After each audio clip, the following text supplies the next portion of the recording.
Hi, my name is Jake Miller, co-founder and CEO of Unfiltered. Today I'm here at the all-new Allbirds headquarters in San Francisco to meet with Tim Brown, the co-founder and co-CEO of Allbirds, a company which was founded in August 2015. If you haven't heard of Allbirds before, I suggest you go to allbirds.com right now and buy a pair. These are the shoes here, and they were named by Time magazine as the most comfortable shoes in the world, and they weren't lying. Prior to founding Allbirds, Tim was a professional athlete and was in the All Whites New Zealand national football team and was vice captain of the team at the 2010 FIFA World Cup in South Africa. He then founded Allbirds out of frustration, and the rest is history. So in this exclusive interview today, we'll be delving into several key areas. First of all, Tim's amazing story, including the lessons he learnt as a professional athlete, which can be applied to business, innovation, and how to create rapid R&D and that culture within your organization, design and how to create beautiful products that people actually love. And as always, I'll be asking Tim his advice for you as business leaders. Tim Brown, great to meet you. Thank you. Yeah, good to meet you too. Thanks so much for coming to have a chat. Yeah, and thanks so much for having us. So when you first launched this company in August 2015, did you expect the massive, blow up across the whole of the US, Time magazine labeling this the world's most comfortable shoe? Did you think that was going to happen when you launched back in 2015 in August? No, I really didn't. I mean, the whole response to this product that we put out in the world has been hugely humbling and surprising. I think, look, the company is the Allbirds brand's only been around for since then, but I've been chipping away at this idea for a number of years, and to sort of see it out in the world, having finally kind of got it to a level that we thought was sort of ready to go. It's been wonderful to see how well it's been received. Yeah, absolutely. And this massive sort of rise from this idea or something you've been working on to this company that so many people are talking about all over the world, how has that changed your personal life in the past year? Oh, no, I definitely. I'm definitely not letting any of the success that we've had go to my head, and neither is my co-founder Joey. I think we come in here extremely paranoid and determined to capitalise on this initial sort of foundation that we have and to keep building, but we're only just getting started, and there's so many things that we could be doing better. I think we've had some small success, and that's been great and really pleasing, and you kind of on these types of journeys, you got to kind of grab that and celebrate it when it comes, and then you got to go again, and that's certainly what we're doing, and we're not taking anything for granted. Yeah, absolutely. I think that's very cool. And the shoes, they're selling so fast. I was on the website this morning, and so many people are trying to buy them that there's a bit of a wait to get them right now. So how are you dealing with this, massive demand all over the world? I can imagine that presents a lot of production challenges and so on. Yeah, I mean, making stuff's hard. I mean, working out how to create a textile, to put it together in a shoe, and then to maintain quality, to hit our sort of sustainable goals and environmental sort of standards and ethical standards, presents a whole raft of challenges. And we're scaling so fast, we're growing so fast, we're building a team here. There's a lot of things keeping us up at night, but it's great fun, and we're doing something here that I think is meaningful, that I think the footwear industry is kind of crying out for. And so, I mean, look, this is all good stuff. Absolutely. Yeah. And when it does come to building a team, particularly here in Silicon Valley, obviously the talent is very competitive. What are you looking for in the people that you're hiring, and how are you differentiating yourself as an employer to get the very best talent? Yeah, it's interesting because there's a couple of ways to answer that. I think we're building a team firmly focused at the moment on casual footwear, but we have one poor guy actually, who knows anything about shoes. The rest are sort of industry outsiders. We've got bankers and people from Google and all sorts of, just this vast array of really talented folks who have come into this industry not because they love shoes, although in some cases they do, not because they grew up on sheep farms, but because I think they've seen what we've seen, which is an industry in footwear that really needs some help, that could do things better, and that no one else is really doing it. And so we're kind of here driven to sort of make a difference, and I think it's been a really powerful recruiting tool. And I also think that this collective naivety that we have has been a really powerful weapon in reinventing the way these things are done, and how these things are made, because we just don't know the rules. We had a really interesting moment a few months ago where a very experienced and lovely footwear veteran came in and gave us a presentation on all the rules we were breaking, and it was one of those moments you're like, oh gosh, shit, okay, right, because we just didn't know. Right. And so we've been able to kind of start with a blank piece of paper and build this thing from the ground up. And again, very small little changes, but I think we've been able to get some small wins here just because we're seeing this thing so, with such a naive point of view. Yeah, I think that's an awesome thing for other entrepreneurs to consider as well, because it's so tempting to go and hire in your field all the time, right? And people who have experience, but yeah, we talk a lot about protecting the naivety, and we now have the benefit with a little bit of momentum of being able to hire sort of more footwear people, and we will do over time. Yep. But I think we just need to protect that sense of kind of always asking questions, of always sort of asking if there's a better way to do things. Yep. And I think when you look at an industry like footwear, it's very entrenched with a manufacturing process and a way of operating and a way of working that hasn't really changed for hundreds of years. So I sort of think that we've got some challenges, but I think we've made some good early progress. Yep, fantastic. And I want to talk a bit more about your story, because obviously you were a professional football player.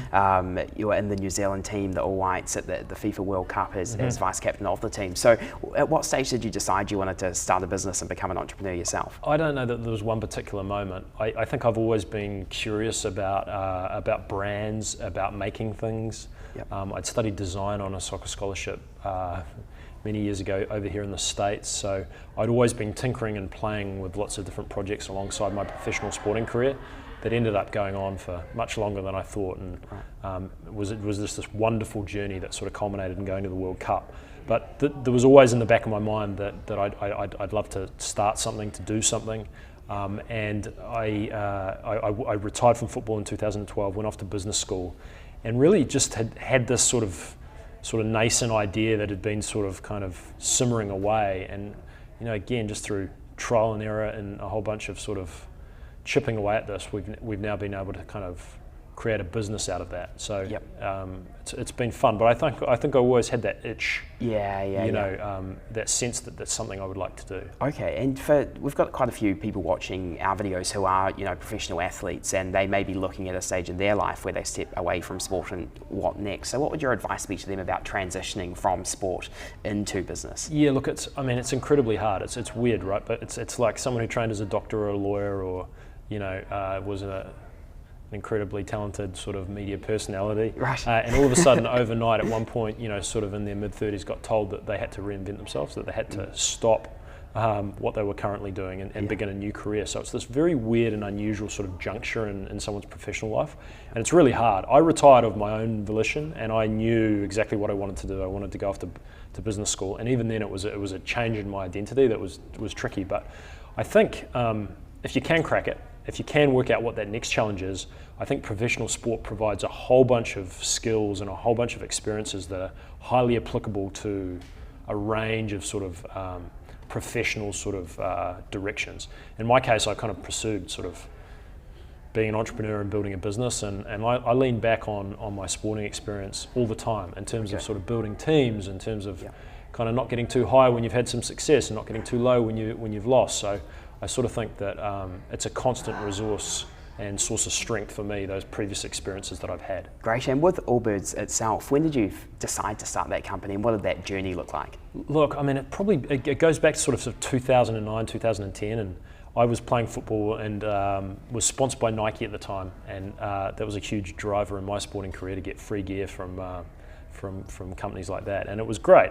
But everything I wore had logos, and it was kind of the brands that I liked and aspired to were very clean. They were very minimal, and I looked at footwear, and I sort of saw that there was potentially an opportunity, because there was sort of Chuck Taylors making basic shoes, and then there was kind of Common Projects, if you're familiar with that brand, and then nothing in between. So I kind of really just set out, found a factory in Asia in my holidays in between seasons, and tried to have a go at making a shoe because I saw a business opportunity. Yep. And as I came into that industry, it occurred to me that natural materials weren't used a lot, that oftentimes it was kind of nasty leathers and synthetics were the sort of default settings for manufacturers, and kind of, again, that naivety, that curiosity, just to sort of ask, was there better ways of doing it? And that kind of led me to wool. I mean, any New Zealander knows the benefits and the beauty of wool, and I kind of asked myself one day, why had wool not been used in footwear? Could that be done? And that's really when I fell down the rabbit hole of this entire project, because I found that no fabric existed that was strong enough. Okay, and what's fascinating about that is you do have companies like Nike that have hundreds of thousands of employees, presumably,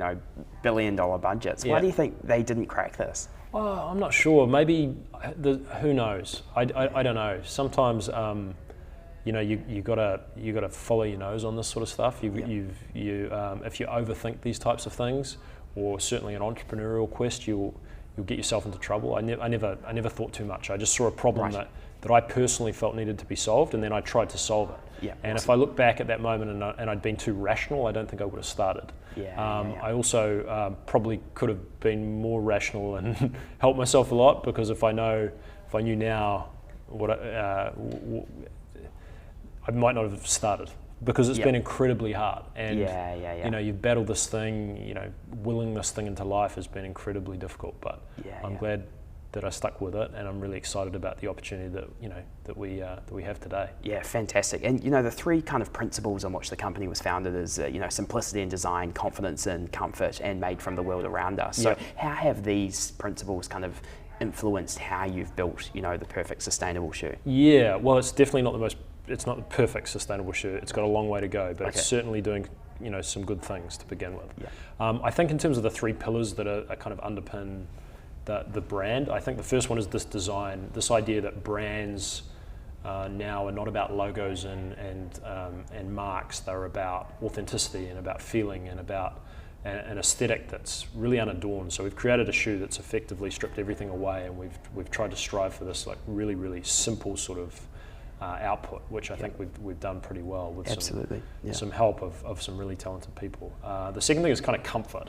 It was kind of like a clear insight to me pretty early on that wool was both incredibly comfortable, the material that we were innovating with, and then also that comfort was this really unsexy element of the footwear industry. It was kind of in some ways the number one reason why people buy shoes, but as soon as you hear it, it's like if your dad calls up and he tells you he's got a comfortable pair of shoes, you automatically assume they're shitty. And so I think oftentimes whenever there's a sort of a kind of a stodgy area or a grey area or a boring area of a business, that's oftentimes the opportunity for innovation. And so comfort, sort of straight away, the idea of pairing comfort with great design seemed like a really interesting opportunity for us. And then kind of the third thing was as we kind of really got immersed in the process of building a supply chain of building shoes, that we saw a real opportunity to think deeply about the way that shoes were made, to think deeply about the idea of sustainability, and to think how we could really make an impact, how we could do things better. And natural materials was a great start, because the footwear industry for the most part have kind of ignored them. So that was a great start. And then what are all the little things that we could do that could potentially help us sort of change the way that people think about this? And we've just started, we've done some small little things, but I think that's part of the kind of the larger mission that's driving us as a business and a brand. Yeah, fantastic. And touching on what you said before about, if you knew what you knew now, maybe you wouldn't have got started at all, because it's been really hard. What have the biggest challenges been, or the biggest struggles that you've learned from that other entrepreneurs could as well? I mean, there's all the structural challenges of starting a business, like access to capital, building a supply chain, finding reliable partners, building great relationships. All those sort of things are enormous. But I sort of think for me, the biggest thing was really connecting, and it took a number of years with the true sense of like what I wanted to do. Like when I was playing football, there was ups and downs, and it was really hard, and I came close to quitting several times. But then I got this taste of playing for New Zealand, and just this immense sense of the power of what that meant to me personally.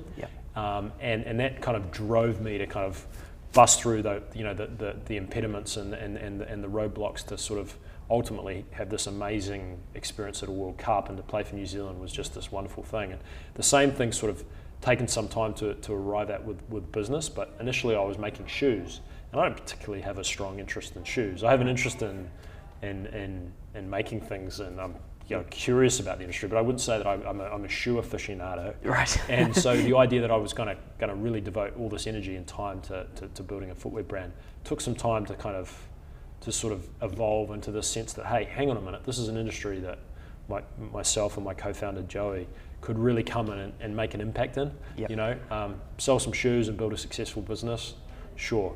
But there was a purpose to what we're doing, and this idea of kind of making better things in a better way, or making better shoes in a better way, is kind of driving us, and that's been hugely important for me as an entrepreneur. Yeah, that's awesome, and I think what you say is super important about having, you know, purpose in your model to like a bigger picture of what you're working towards. So what would your advice be to other, you know, early stage entrepreneurs about integrating something that has purpose into their model? You know, with Allbirds, there's so many things, like with returns, you donate your shoes, or you know, all the sustainability and everything as well. What's your advice about making your enterprise like a social enterprise from the start? Well, whether it's specifically a social enterprise, I think is kind of on a case by case basis, but the sense of entwining purpose with the type of business you're building, for me, it's a non-negotiable. Yeah. You know, it's absolutely non-negotiable. And I also sort of think, you know, it just gives you the best chance of success, because this stuff's hard. Yeah. And you're going to run, I don't care what you're doing, you're going to run into roadblock after roadblock, challenge after challenge, naysayer after naysayer. And you need to have something that's going to allow you to just push through. And you need to understand why. And there's a whole bunch of things. Look, there's any number of different things you could be doing with your time. And you know, if you are going to focus on this thing, make it something worthwhile. Make it something that really lights your fire. And if you do that, I think you give yourself an exponentially better chance of being successful. I think the second thing, and in terms of what we're doing as a business, in terms of trying to really understand the topic of sustainability and really apply it to the products that we're making, I don't think that's necessarily anything to be proud of. I think anyone should be doing that in business. Anyone that's making something in consumer products should be thinking that way. Sustainability, I think, is not a consumer benefit or a product benefit or a marketing tagline. It's something you bake deeply into your business. And anyone that's starting anything right now needs to, it's kind of like table stakes. Yep. So, I mean, I definitely don't think that's anything to be proud of, and I think it's something that we all collectively as a society need to be thinking about. Yeah, fantastic. And just finally on your story, you know, from the launch in August 2015 through to now, the coverage and the, you know, press pickup has been phenomenal. We talked right at the start about, you know, Time Magazine, you know, there's so many that I could go on and name, but, you know, Forbes, Huffington Post, you know, Fast Company. So what's your advice? So, you know, America is such a big market, it's often tough to be heard. You know, this is launched with such a roar. What's your advice to entrepreneurs trying to launch products and really be heard in such a crowded market? Yeah, I think, I mean, first of all, you've got to really deeply understand the problem that you're solving. Yep. And then you've got to create a product or a service that actually solves it well. I think that's the best thing you can do. Yeah. And that's really, really hard. But once you've done that, I think that there is the power of clarity. I think oftentimes when you see a product or good marketed, it's like any entrepreneurial story. There'll be 1,000 strands to it, right? Like, yep. You know, without to give, you know, we have this incredible mill in Italy that weaves the wool for us, and it makes fine suits for Tom Ford and Armani and Gucci, and then we source 17.5 micron, you know, New Zealand merino wool, superfine New Zealand merino wool from the South Island, and we work with this incredible industrial designer called Jamie McClellan in Auckland. Yep. And we work with this amazing brand, and on and on and on it goes. There's 1,000 strands to what we're creating. But when you're sort of telling your story publicly, you have to really connect with that key hook, that little tagline, that little moment that allows you to be memorable. And I think oftentimes people try and tell the full story, and I think that'll come out over time. Hopefully we're around for many, many years, and the story will evolve itself like an onion peeling away the layers. But ultimately we've been able to come into the market and with the help of Time Magazine, which was a good moment, be the world's most comfortable shoe. And it's clear. And then hopefully we can deliver on that promise, and I think we have a product that does that. And then that's allowed us to kind of cut through the noise. I think, you know, nuanced stories don't break into new markets. Right. Innovation and a clarity of purpose do, and I think that would be, you know, if that makes sense, would be my kind of advice. Yeah, absolutely, and great time to move on to our next section on innovation now and delve more into that. So, you know, firstly, when you first started building this, you mentioned off camera how there's the original shoe down there, which we're going to have a look at soon. But what did the research and development process look like to actually getting to what we have here? Oh, look, just following my nose. Initially my nose, and then more recently my co-founder Joey's nose. We we tried a whole bunch of stuff. We made a bunch of mistakes. There's been hundreds and hundreds of variations of this product that's seemingly so simple. It's been incredibly hard. I mean, there's no secret to that. It's just tenacity and a willingness to kind of keep going. Yep. And we've had some wonderful partners along the way that have supported it, and just some incredibly talented people. But there's no real secret. Yep. Just kind of keep going. Yeah, and you mentioned before how it's not perfect yet. What are the things you want to change the most? Well, I think that type of, it's more a mentality. I don't think it'll ever be finished. And I sort of think that we're constantly, as a vertically integrated e-commerce brand, we have the benefit of this amazing CX customer service team just down there, and they're giving us feedback on a daily basis about little things that are not right, or little size issues, or right. And we're constantly sort of taking that feedback loop and turning it into product improvements and updates. So I think, if you're in the consumer space, I think you have to have that mentality, if you're an entrepreneur more broadly, but certainly in the consumer space, of always wanting to improve, or always wanting to make your product better. Yep. That's certainly, like, when I look at it, I go, gosh, we could be doing this better. The brand execution could be better. And you have to have that sort of, like, again, that's a sort of that's a sporting mentality of Yep. wanting to kind of iteratively improve, and I think it's really truly applicable to business. Yeah, awesome. And there's a product that people love at the moment, but how do you ensure you continue to innovate so that big companies like the Nikes and Adidas of the world don't come out and do something that what do you do to continue to be on top of your field? Good question. You keep trying stuff, you keep asking questions, you keep talking to your community, you keep having confidence in your intuition and the thing that got you here. And then at the same time, the flip side of that is the humility to get advice and seek it from all corners. So I don't really know. It's the biggest challenge for us. We've got one product in the market. Next year we'll have 2, 3, maybe more. And can we deliver the same level of service, the same level of execution? It's a big challenge, but right. So it's an exciting one. Absolutely. And just on that point, at the moment there is the one product. What's the company going to look like in 5 years? Are we going to see is Allbirds going to be a shoe company in 5 years, or are we going to see a bunch of other verticals? I don't know. It's a great question. I think the way that we're setting this thing up is that we're not about one thing. I think it's about an idea. It's about a mentality around manufacturing. Yep. It's about a belief that all products, the best products should also be the most sustainable products. And I think that we're in the middle of a bit of a sea change in that sort of regard. I think we've seen it in the food industry, that people have turned around and asked where the eggs in their omelette have come from. They wanted to know. They've demanded that things be made in an ethical way. And I think the same thing's starting to happen in the fashion industry, and that will extend into other industries, because we've got to do a better job of treading more lightly in the way that we make things. Yeah, absolutely. And we need to think about the full life cycle of the products that we make, and a whole bunch of stuff. And you look at that type of challenge, that's kind of your life's work if you do it properly. So hopefully in 5 years we're well on the way to really kind of recruiting some more talented folks to help us on that on that mission. Yeah, absolutely. And I want to ask a question that might be a very stupid question, and tell me if it is. But you've got companies like Icebreaker and Untouched World and Allbirds using merino wool to create beautiful products. Yeah. Are there enough sheep in the world if this company takes obviously, but becomes like a huge global company where everyone in the world knows it, like a Nike? Are there enough sheep to have enough wool to make the products? I actually think that's a wonderful question, because I think if you go back to the 70s, I think there was kind of 70, 80 million sheep in New Zealand, and now there's less than 30, and no one, I don't think, is growing up in New Zealand hoping to be a sheep farmer. No. And that being said, wool is having a moment. Like, New Zealand has this, it's just one of the best producers of wool in the world, and the fibre is incredible.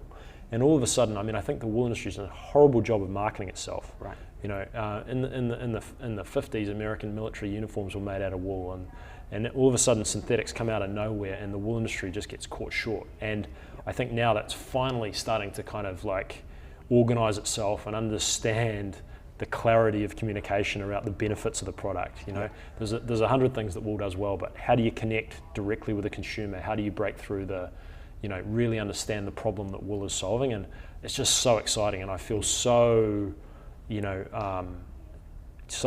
lucky to be able to kind of help tell the wool story in America, where it's less well known than in New Zealand. And I feel like it's just this miracle fibre. And will we run out of sheep? Maybe that's a bit of a stretch, but do natural and renewable materials have a really important role in this evolution in the fashion industry and in the evolution of manufacturing more broadly? Yes, they do. And wool's just a wonderful example. Oh, it's amazing. And I'm just incredibly proud to be using sort of New Zealand superfine merino. Yeah, and I'm constantly, amazed at how it's not more well understood globally, because you put these shoes on and, if you don't have a pair, for the viewers, go and buy one, because they are amazing. It's likewise, if you put on like an Untouched World jersey, the amount of comments I get, people just want to touch it because it's just so nice, is unbelievable. So just finally on the innovation section, you mentioned before how it's been about following your nose and, iterating based on what you think is right. When you are launching a new product or changing something in the shoe, what kind of market research do you do, and is that important when you're innovating and doing research and development? Yeah, of course it is. I'm not going to say that it's not, although I do think with innovation there's not going to be, it's innovation for a reason, because it hasn't been kind of done before. So I think it's probably unlikely that you'll find a report that sort of says, this is what you should go do to innovate or create a new product or solve a new problem. I think that what you have to do is you have to synthesize a whole bunch of data points. Oftentimes that could be labeled as instinct. Follow your gut, talk to a whole bunch of people, being insatiably curious about an industry or about a problem that you see in the world, and you got to go solve it. But I don't think it's just one thing. I think it's a mentality, which is probably a little bit of a kind of a hokey answer, but I think it's true. Yeah, absolutely. And I think if it was defined by one quality, it'd be sort of curiosity. Okay, fantastic. And just finally on this section, it's in a world where so many entrepreneurs or aspiring entrepreneurs are looking at, food tech ideas or, the latest apps or everything. I think what's awesome about this company is it's taken something that's quite simple and made it so cool. So what would you say are other industries that you look at and just go, oh man, someone needs to go in there and disrupt that is not the food tech companies that everyone's talking about? Well, I would just sort of say, if you're going to solve problems because everyone else is doing it, you're kind of doing it for the wrong reason. I think you have to look kind of deep within yourself as an entrepreneur and understand what are the problems you want to solve. And oftentimes that might take you in the opposite direction from the crowd or from the herd. If you talk to anyone about trying to create a shoe company, they'd say, don't do it. It's a crazy industry, it's capital intensive, it's dominated by some amazing companies like Nike and Adidas. You're wasting your time. Right. I think if you were too rational about this stuff, you wouldn't get out of bed in the morning. Yep. So look, I just don't think that there's any wrong answers. And so follow what you're passionate about. I think so, yeah. Yep. I think so. And if you think that you're going to kind of open the newspaper and see what everyone else is doing and go do that, maybe that works. But I think if you tie it to what you're seeing and you listen to that, that voice inside of you, I think you'll go better. But yeah, awesome. Okay, fantastic. So we'll move on to our next section on design now and talk a little bit more about that. So you said in an interview with TechCrunch, I believe, that you don't think of yourselves as a fashion brand, but instead comfortable, functional, and simple footwear. And correct me if I'm wrong, but the motto was show, don't tell. Yep. So, which I think is awesome. But it'd be also fair to say that these have almost developed into something where people really respect the design and they want to wear them because they're cool outside of how they feel. Yep. So how do you create this kind of desire through physical design? Yeah, it's a really interesting question. There's probably some nuance to my answer because undoubtedly we're a fashion product, right? Anything that's worn or on the body has a fashionable element to it. But I think the reason I answered that question that way is because I don't think we're following trends or whims or we're certainly structurally within the business, not tied to spring, summer, winter cycles. We're releasing product updates when we want, and that's the beauty of kind of vertically integrated e-commerce and a vertical brand that allows us to do that.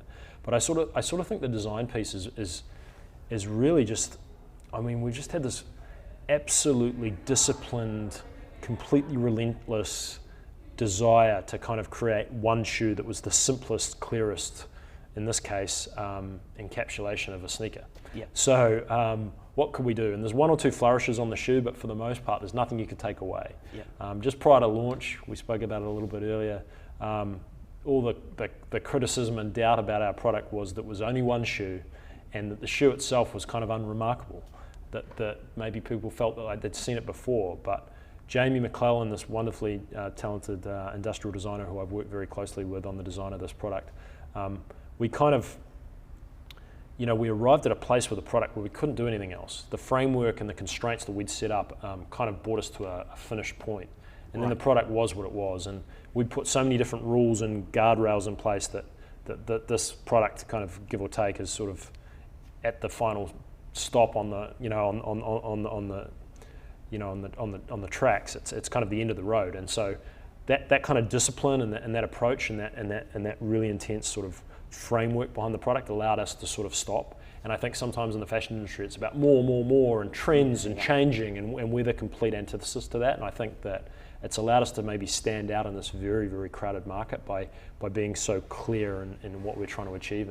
And I sort of say that we're whispering when everyone else is shouting. Yes, absolutely. And I think if you look at the companies in the world that are most respected for design, the Apples and the Teslas and the Louis Vuittons and whatnot, their products are very simple, right? Yeah. So do you think simplicity seems to be such a big thing in design? So how have you approached simplicity? Like you said, how you want it to be like the sort of quintessential shoe almost. Like what did that design process look like with Jamie back in Auckland? I think there's this big misconception about simplicity, that it's easy. In fact, it's not easy, it's hard. And I think there's this big, it's just one of those things that's just, it would have been a lot easier for us if we had logos and different stuff all over the shoe. We could have stopped and then we could have made 10 different ones. We've come out with one. And if we got it wrong, we wouldn't have had a business. And it took a bit of courage. But I sort of think that, you got to back yourself. You've got to have a clear sense of what you're trying to do. And I think, like, from the very beginning, we've known what we've tried to achieve. And so we haven't layered features on or felt the need to layer different stuff. It's been very, very clear, and probably much like I touched on a little bit earlier in terms of sort of your comms strategy or the way that you take a product out into the world. I think you've got to have a sense of that, very clearly defined sense of what you're trying to do and the problem that you're trying to solve. And I think that is echoed in the way that we've designed this product. Yeah, absolutely. And just finally on design, is design purely a physical thing, or does it need to be backed up by an equally strong and complementary brand? Yes, it's for Jamie, the industrial designer. It's a purely physical thing, in the sense that he looks at a product and he wants to drop the collar of the shoe down a couple of millimeters, and he wants to smooth this curve off, and he wants to bevel this edge. And design, definitely, that's a part of design. But I think really that the true meaning of design is much more broad, and I think it's a way of thinking. I think it's about problem solving. I think it's about asking questions. It's about finding better ways to do things. And so I think design thinking more broadly is certainly, I think, baked into the DNA of our organisation. And I think I certainly don't think that Jamie and maybe myself are the only ones that are the designers. I think about the people doing our finances, and I think about our CX team, and I think about, I want kind of, as the leader of a business, I want their input into everything that we're doing with product.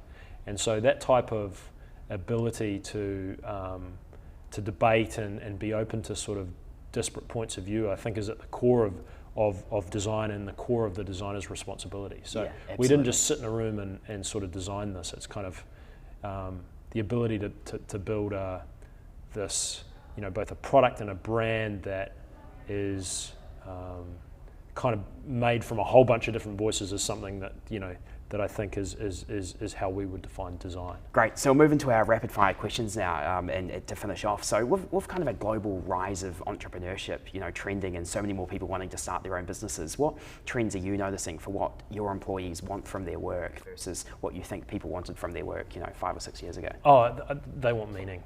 They want to put a dent in the universe. That money stuff's important and all the rest of it, but they're craving meaning, and it's so amazing in San Francisco. I just came from London, where we previously lived, and all the stars were footballers. In San Francisco, all the stars are investors and entrepreneurs, and it's just this amazing sea change.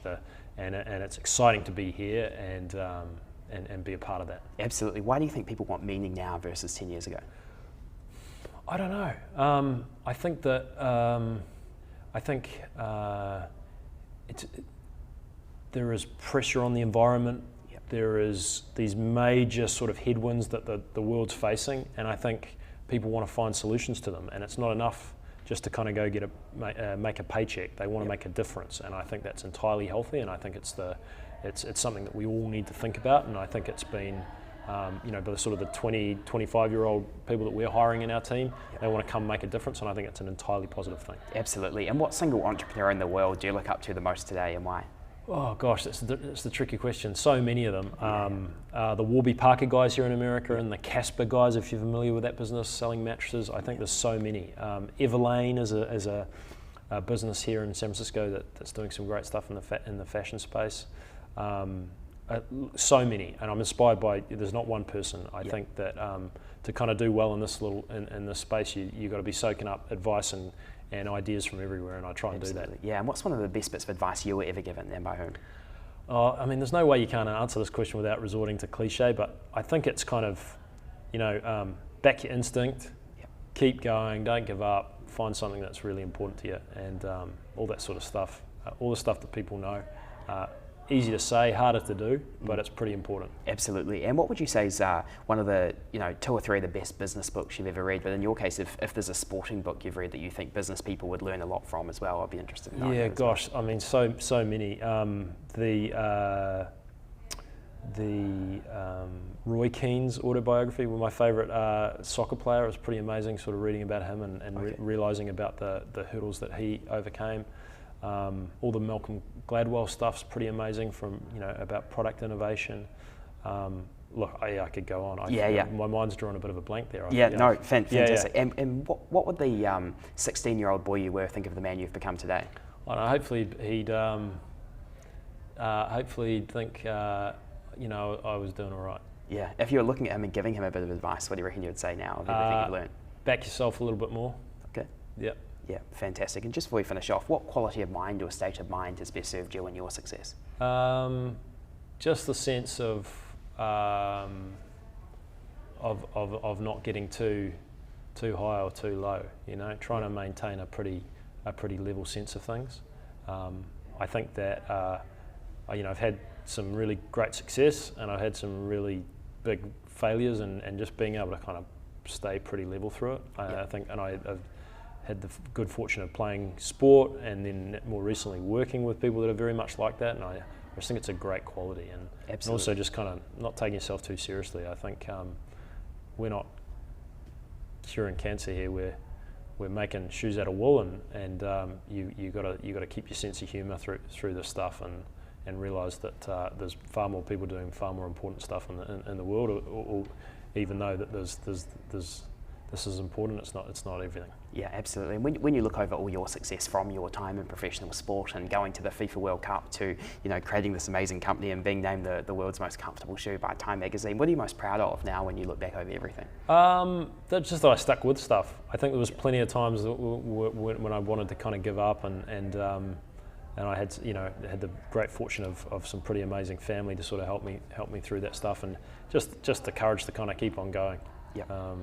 Yeah. Awesome. And just before we finish off as well, what would you say have you learned to be kind of the secret to happiness in your life so far? Oh gosh, I don't know. I don't know if I have a good answer for that. No worries. I certainly feel like I'm where I need to be at the moment, sitting here in San Francisco and chatting with you and building this business. So I think if you can kind of say that and you're at peace with that, then you're probably not far off the right track. Yeah, fantastic. Well, thank you so much for making the time today. I think your story is amazing, and I know our viewers will learn so much from what you've had to say, and I'm so excited to follow where it's going to go. So thank you so much. It's been an absolute pleasure. Really, really enjoyed it. Thank you. I really appreciate it. So last question we always ask is whether you can look down this camera here and summarise, what would your $1 million advice be for the world of business, entrepreneurship and making things happen? Oh gosh, do something that matters to you. If you start there, you'll go a long way to being successful.